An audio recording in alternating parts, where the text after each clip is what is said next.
There was a certain gentleman who possessed a very extensive and impressive library of books. And strangely enough, he would not lend any of them to whoever who asked for them. And when one young gentleman asked him why not, he was particularly desirous of borrowing a very nice rare volume, the gentleman replied, "Well, you see, my friend," and he gestured to his impressive library, "these are all borrowed books." And when I began work on this project, I have to say that Gray is not at all like this certain gentleman with the library. And I happened to mention to Gray what I was working on, and with characteristic generosity, he sent me a parcel of books, which included Richard Overy's The Morbid Age.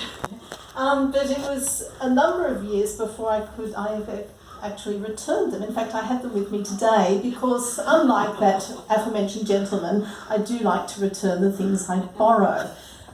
So thank you very much, Gray, and I have something for you. A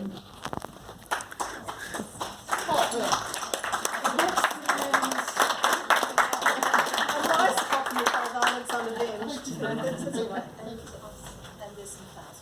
Oh, wonderful. Thank you so much.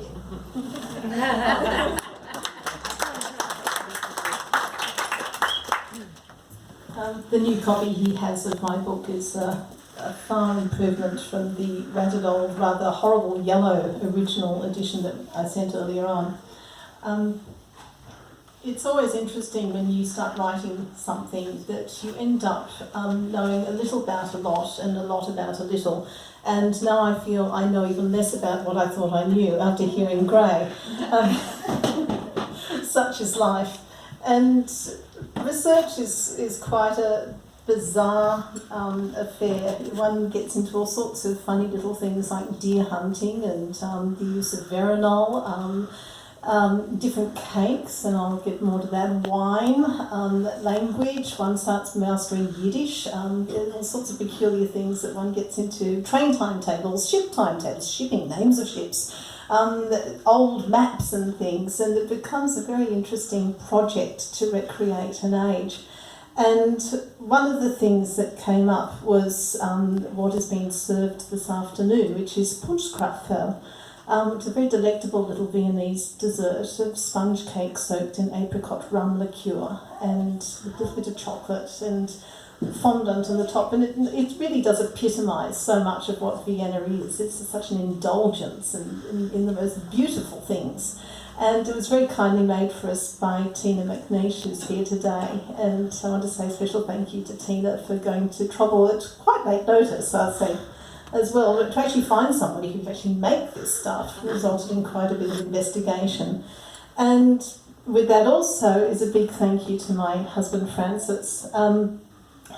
He often asks me, "Darling, where is your head at the moment?" Because I'll be across the table with a cup of coffee and sort of staring blankly, and I have to explain that it's somewhere in Istanbul or thinking about veronal overdoses and deer hunting and all other things like that. And this book would be a fairly large Word file tucked away on my hard drive if it wasn't for Francis's persistence in getting it out into print. And in the process of getting out into print, he's had to cope with my fussing over fonts and my picky about the cover colours and about the images being used and how they were to be placed, and on and on and on it goes. And he patiently bears with everything, every single step of it, including all my angst about veronal and deer hunting and Yiddish and what have you. So a very, very big thank you to Francis for all the things that he's done.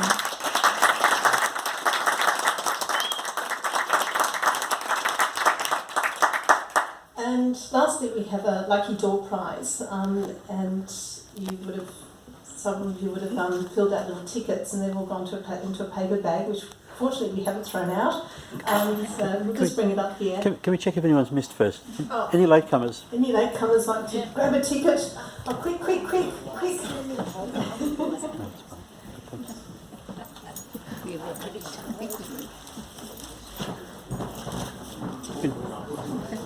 You can tell us something else in the meantime. In the meantime, does anyone have any questions about the book or anything that they'd like to ask either Gray or myself? Yeah, I see it's the part one. Oh, I see it's part one. Like, could you foreshadow what part two, the microphone? 3, Right. 4 might be going? Roving mic? Typical writer, I originally intended to write a short book, and once I got into Vienna, I just had so much going on in my head, and the book got so big that I thought, right, it's going to be a trilogy. So it is the first volume of a trilogy, and the trilogy does cover the entire Second World War, which I think does the war justice. I think we can become quite so complacent about the war 70 odd years on, where it's just so easy to wrap it up in a nice simple sequence of events and not realise how drawn out it was. A long period of waiting, of suffering, and of the most horrendous hostility. And so anyway, it has become the first volume of a trilogy, and the trilogy also is a Dantean pilgrimage of redemption in many ways, what happens to the central character, Phoebe Ray. And that's another part of the entire book, is this melding of private and public events, which has been a wonderful challenge to write, actually, and I've got to get to work. Any more questions?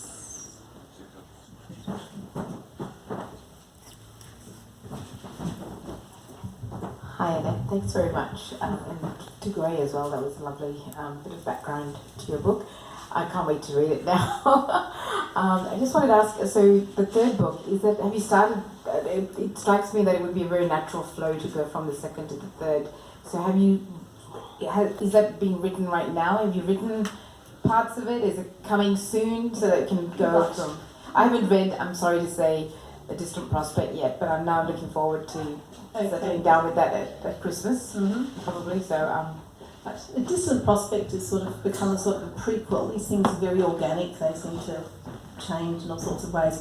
I tend to approach writing like an artist working on a very large canvas, and you have the story there, and you start working right all over it, this big sketch of what's going to happen, and then you start dabbing colour here and dabbing colour there, a few lines, a few bits of details, and then you go right down into deeper detail. And so the whole thing's sketched out, and then there was this decision to split it into 3 volumes, and so it's working on this first volume in quite a lot of detail, at the same time dabbling in the second and third volumes.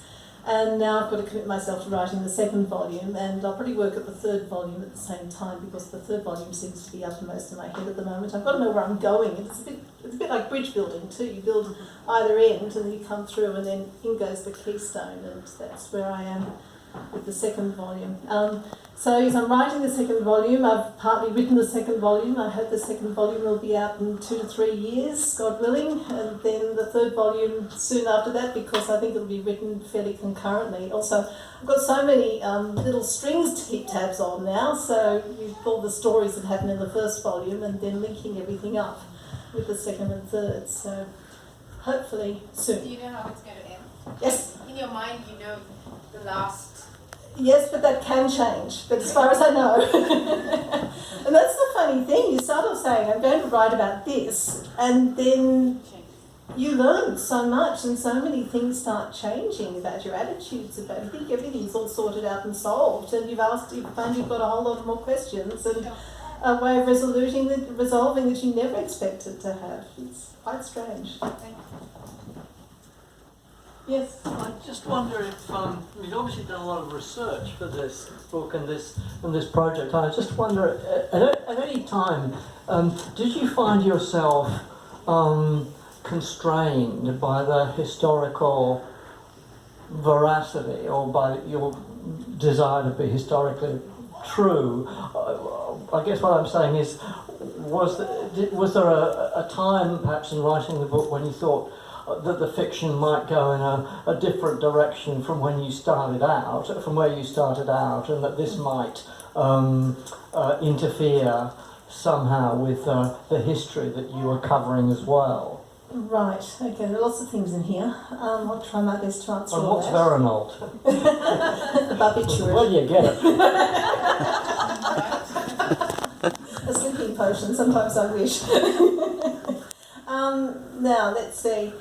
First of all, I started off not knowing very much about the 1930s at all, and in fact I actually come from a medieval history background, and so this was quite interesting getting into all this stuff. So that was one thing, and so there was a big learning curve, that's for sure. And the thing is also making the decision to tell the story from the first person puts a very different spin on it compared to if you were telling it from the third person, because you are using a very subjective narrator who is as ill-informed as yourself on the subject, and so the perspective shifts quite a degree. And then what I found quite interesting, because in having chosen the first-person narrator, I'm then spared of the omniscient third, and it was channeling all the historical information into sort of different planes of other characters. And so to represent a very historically or very politically complex situation like Austria without bogging down the reader in the most incredible mash of detail and so many things to get their heads around, I shunted all the different historical perspectives and political ideas into different characters. And so it's this whole, what we'd call, you know, if using Bucktidian dialogism, dialogic planes of characters intersecting into one thing, which leads to a far more dynamic structure, harder for the reader to get around, but also far more entertaining. And it was fun inventing these characters and having each one of them represent a different plane in the political gem. And I really enjoyed that. That was my way of dealing with this very complicated situation without being bogged down or bogging the reader down by it all. And then having them all come together, which is fun. There's one particularly favourite character, which is a communist bookseller, a disillusioned communist bookseller who's seen his revolutionary ideal of post-war Vienna as the reign of the proletariat it's all gone. It's just come apart, and he comes into collision with the Viennese ex-aristocrat who's equally disillusioned with this destruction of his country, and it was just fun doing them. It really was. Anyway. Thank you. It's not here. I was just going to say that I just find that if you leave the book for a couple of days, which every now and again I've had to because I've been really busy with family situations, I've got to go back. So I'd rather do 2 all-night sessions and read the whole thing through, because if you don't, you're losing threads and you're losing characters. So anybody who's reading it, and I'm almost finished, do a couple of all-night stints and you'll get the whole lot. Any more questions? Sorry, yes. Ask another one just very quickly. Yeah. If you're not a history buff and you got a very If you're not a history person, and you are approaching a distant prospect or your new book, is it possible to get a history lesson adequately enough by reading what you've written, or do you need to have some sort of historical sort of nuance or knowledge to know? I think both helps. Okay, it's sort of like wine. You don't need to be too much of a connoisseur to enjoy good wine, but then it helps too, doesn't it? And likewise with music, good music is always enjoyable. And the more you know, the more there is to get out of it. And so I think each reader brings to it what they, get, what they can enjoy and get from it. And the purpose of writing is to make this sort of thing accessible to as many people as possible without dumbing it down or, over beefing it up too much. It's a real art. Hopefully I've tried hard to do it right, and I'm always learning more myself, so, it's,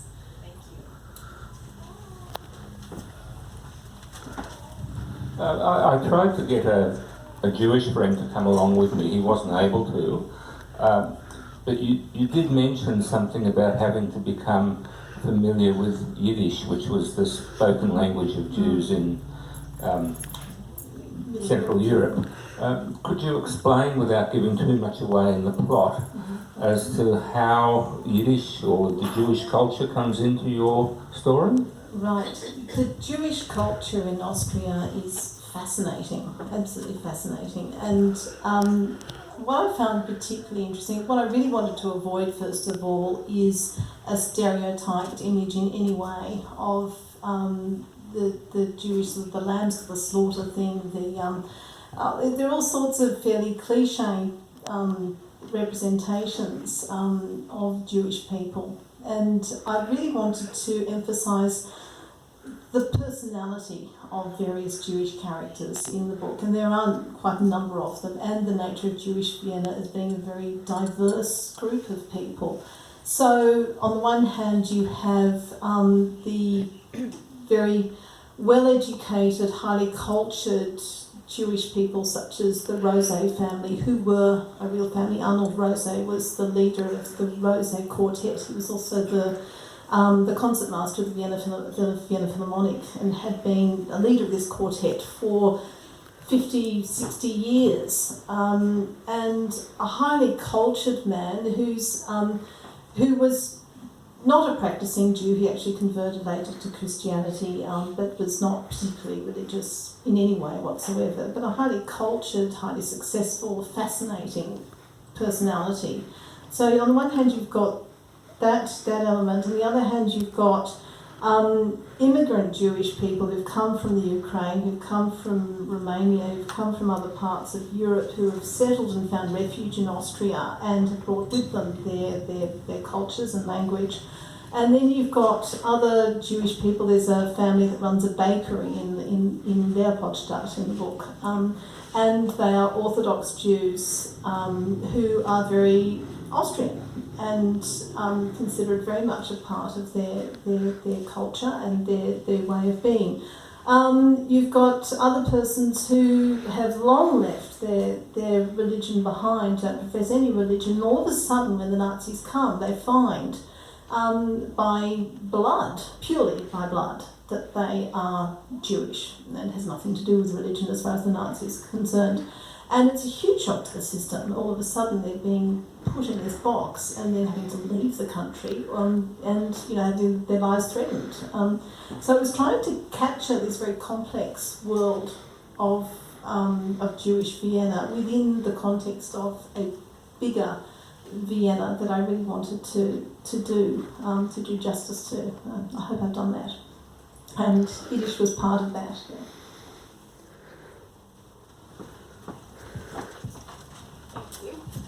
May I answer the lady's question from before, from a reader's perspective? Yes. I finished the book quite quickly, but and I feel like I have a very superficial understanding of many things, including this part of modern history. But I thoroughly enjoyed it, but I feel like I didn't need to know more to enjoy it. I mean, it took me into understanding more, but also fueling a desire to know again. So it is very much that circling, which I think is the most wonderful way a book can work. In that it teaches you, but it takes you into knowing more. I have a question, Annette. I noticed that you wrote with wonderful sympathy for so many different types of people with different worldviews and different lifestyle choices and things like that. Was that costly for you, in that it's very hard to write with sympathy about such diversity? That's an interesting one. Funny thing with writing, you end up shaving bits of yourself off and putting them into characters, and bits of your experience and bits of your understanding of the world, and then the character, that sort of becomes the basic ingredients, and then the character sort of comes to life and takes on their own personality, their own qualities, and they start telling you what they want in the book. Thank you very much. And I would have to say that is exhausting. Yes, when you are trying to come to terms with a very foreign world, a world outside your time and place, and try to recreate that. And it is an actor preparing, and you are putting yourself into so many different things. It's exhausting. I would have to say it is utterly exhausting. It's quite, in a funny way, debilitating. You know, a character suffers, you suffer. A character gets sick, you get sick. A character, has a breakdown, you have a breakdown. You're empathising at 100 miles an hour sometimes, and yes, it is. Yes, it's quite disorienting too, I think. It was a very strange experience writing this book. I felt so many times I was also groping through a long tunnel, not really knowing how it was going to come out because I was having to familiarise myself with so many different things, different personalities, different happenings, and yes, it was exhausting. Yeah.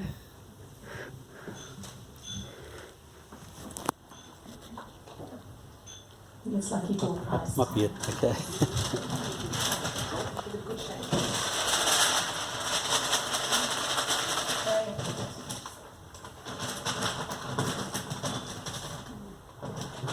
The winner of the winter curl-up pack of By Violence Unavenged with pamper teas and wrapping rug thing and Rachin CD, which is wonderful, is Sarah O'Connell. Wow!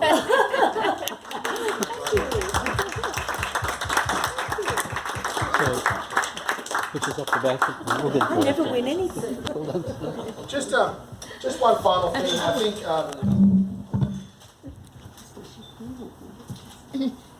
I have no idea how to turn this off, so keep silent. One of the great things about what Annette's done also is, I think, set an example to everyone who feels like they have a book in them. My mother had a saying that she loved to say, my late mother, that was said by one of her favourite authors, and that is, that isn't everyone's life the last act of Hamlet? And this idea that everyone has a book in them and everyone has drama in their lives, and that, in a sense, everyone matters, which is true. Everyone does matter, and everyone has a story, and it's interesting. And you might think you have the most mundane life, but that's what you think. Other people may find your life really, really interesting. I think one of the great dilemmas of modern life, particularly if you have the misfortune of having to travel for work, which means that you often end up ducking into airport bookshops, is you see lots of people actually don't have interesting lives writing books, and lots of people who do have interesting lives do write them. I think most of the books you find, say, in airports, and perhaps even in something like Lee books, you might find autobiographies which are just not that interesting, whereas some of the most interesting lives are led by people who may not consider themselves extraordinary at all. I think one of the best things that Annette does is she takes this complex world where everything is falling apart for normal people, for lack of a better word, and brings it into a context where that excellent word sympathy, that sympathy with people, and you get this sense from By Violence Unavenged of people having to struggle with the disastrous things that are inflicted upon them that are just not fair, but they're trying to cope as best they can. One of the reasons why I gave the historical backdrop and the launch that I did is for that very reason, that if you'd known in 1912 that within a decade, for tens of millions of people, your life would be changed unalterably. It would be ruined. And think about a century ago, life itself was hard. Giving birth was hard. Living was hard. Children were sent down mines within living memories. Life was hard. The fact that you then had an almost unnecessary war, at least in its length and its breadth. You had an unnecessary war in which, for many people, it would be the death of not just fathers and sons, but also breadwinners, people who would earn money. And society was just reduced. Everything was turned upside down. The basic moral questions of the time were left unresolved, or bad ideas were pushed forward. And Annette brings all this out in the book. There are real flesh and blood people who are coping. And I won't spoil anything for anyone, but even up to the very end, that sense, particularly for Austria's ancient Jewish community, that its end was coming as well. This sense, as I said, the morbid age that hangs over it. It's why we need the sequel, because you can't leave people with morbidity. Well, in a sense you can, because we're all facing morbidity one day. But you can't leave people with morbidity. But also that sense that I found very interesting, this idea that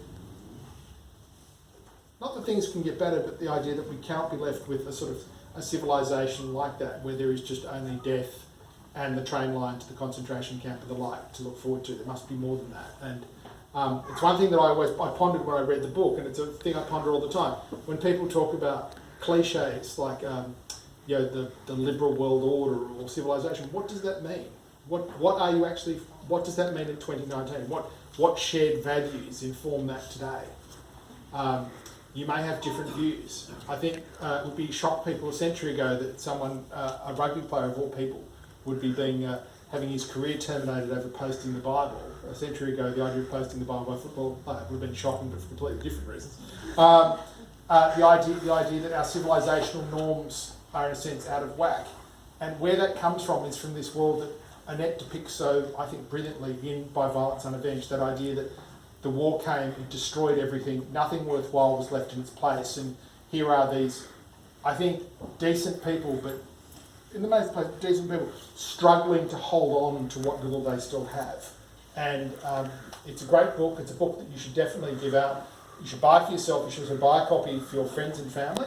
And my other thing is, as I said again, buy it for people who you think might have a book in them, because I think the more people who write, the more people with a sort of moral imagination who can write, that is how you're going to redeem a culture and improve it, is by meeting bad ideas and bad books and bad speech and the like with good ideas and moral ideas and uplifting books that, even in the most morbid age, offer us some signs of light and some signs of hope. So well done to Annette.